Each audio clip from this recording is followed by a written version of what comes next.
Voici le résumé détaillé de l'épisode 299 de l'œuvre du destin, la manipulation de Mahira et Sherline. Une fois Prita partie, Mahira et Sherline jubilent. Mahira révèle à Sherline qu'elle a même réussi à mettre le médecin de son côté en lui racontant une histoire larmoyante et en lui promettant de l'argent. Elle est déterminée à s'assurer que Prita reste en prison jusqu'à ce que son mariage avec Karan soit célébré. Réaction chez les Luthra. Pendant ce temps, chez les Luthra, Raki et Dadi s'inquiètent de ne pas avoir de nouvelles de Mahira après son accident. Karan essaie de joindre Prita, mais elle ne répond pas.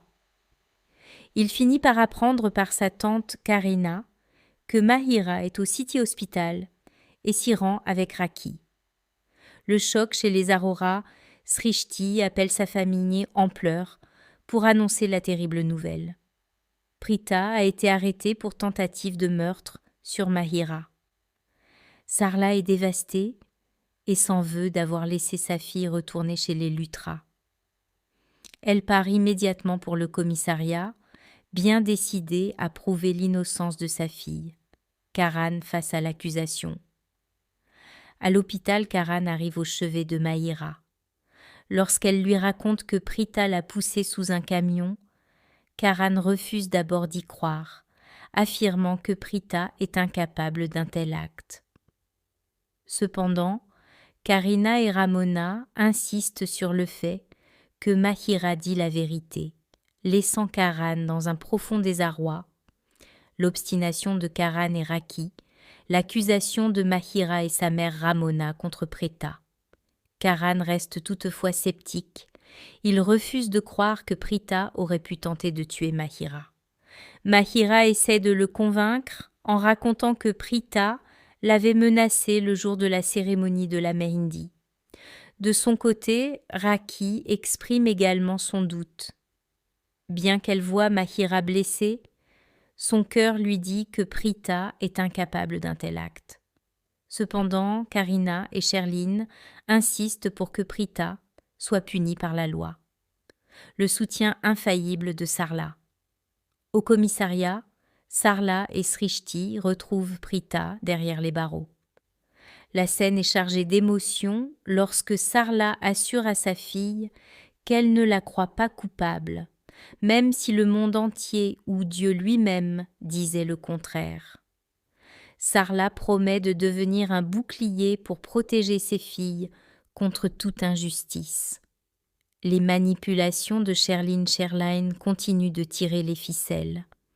Elle conseille à Mahira de rester hospitalisée quelques jours de plus pour renforcer son dossier et passer pour une victime fragile aux yeux de la famille Luthra et de la justice. Elle avertit également Mahira de ne pas devenir trop arrogante vis-à-vis d'elle. Rappelant qu'elle l'aide par intérêt mutuel, Sherline se réjouit aussi que Prithvi soit à Delhi, ce qui lui permet de manœuvrer sans qu'il n'intervienne en faveur de Prita. Le dilemme de Sarla. L'inspecteur de police suggère à Sarla que si la famille Luthra retire sa plainte, Prita pourra être libérée car l'accusation est grave, tentative de meurtre.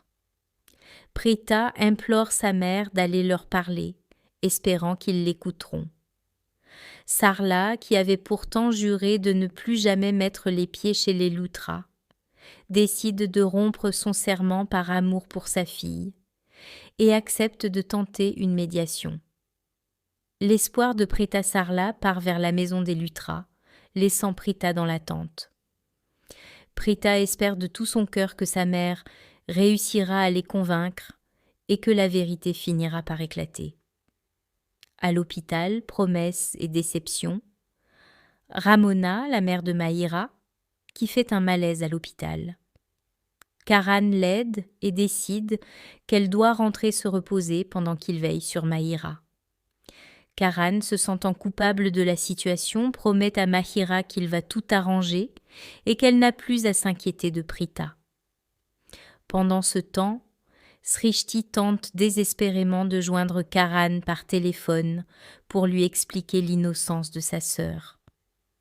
Cependant, Karan, influencé par les accusations de Mahira, finit par rejeter son appel, ce qui brise l'espoir de Srishti, le mensonge protecteur de Srishti.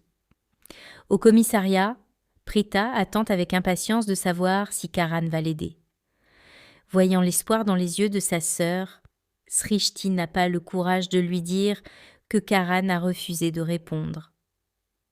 Elle ment en prétendant qu'elle a parlé à Karan, qu'il est en voyage à Bangalore et qu'il s'occupera de tout dès que possible. Prita, soulagée, reprend espoir. Sarla chez les Luthra. La rupture du serment Sarla arrive à la maison des Luthra, rompant son serment de ne plus jamais y remettre les pieds, dans l'espoir de les convaincre de retirer leur plainte. Elle est accueillie avec hostilité par Karina et Sherline. Karina lui rappelle cruellement ses paroles passées et l'accuse, elle et ses filles, d'être des criminels. Sarla essaie de plaider la cause de Prita, expliquant que sa fille est une soignante qui n'a fait que venir en aide à Dadi et qu'elle n'a jamais tenté de tuer Mahira. Cependant, Sherline réitère qu'elle est un témoin oculaire de l'accident et que Prita a délibérément poussé Mahira sous le camion. La tension monte chez les Luthra, Raki est déchirée. Bien qu'elle veuille soutenir sa meilleure amie Ramona, son cœur lui dit toujours que Prita est innocente. Karina s'emporte contre Raki, lui reprochant de toujours prendre le parti des Arora au détriment de sa propre famille et de la future épouse de Karan. L'épisode se termine sur une Sarla humiliée mais déterminée, faisant face aux accusations de meurtre portées contre sa fille par une famille Luthra plus divisée que jamais